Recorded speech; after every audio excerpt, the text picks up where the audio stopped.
Global warming is a long-term heating of the Earth's climate system.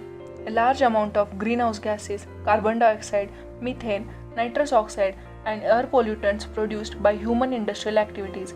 These gases absorb sunlight and solar radiations bounced off the Earth's surface, trapping heat and causing the planet to get hotter.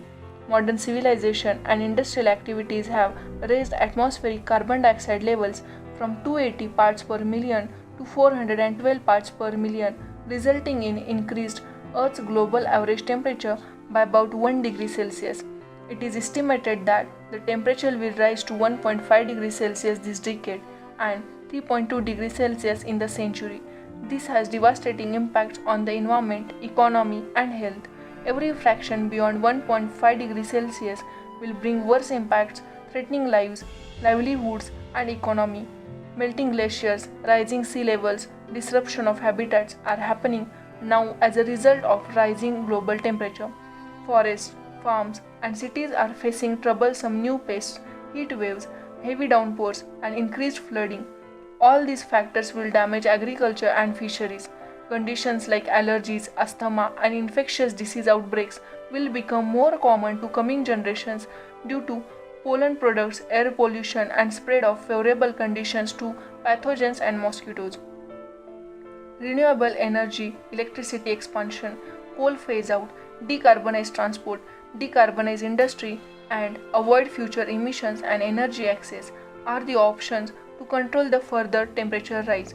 The total carbon emission from all human activities, including agriculture and land use, was likely to cap off at about 43.1 billion tons at the end of 2019.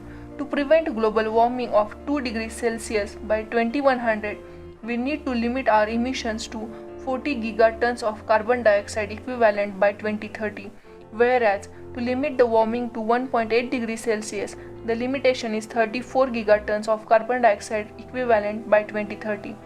To prevent a 1.5 degrees Celsius increase in temperature by 2100, the emissions must not exceed 25 gigatons of carbon dioxide equivalent. 10 years ago, we needed to reduce emission by 3.3% each year, whereas today, we need to reduce it by 7.6% yearly. By 2025, we need to cut down emissions by 15.5% every year. This will take it impossible to achieve the target of 1.5 degrees Celsius by increasing the pressure of cutting emissions.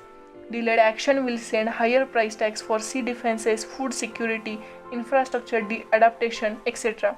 Whereas, for all governments, this is the biggest opportunity to lead the world into a thriving, renewable future. So, let's start by today.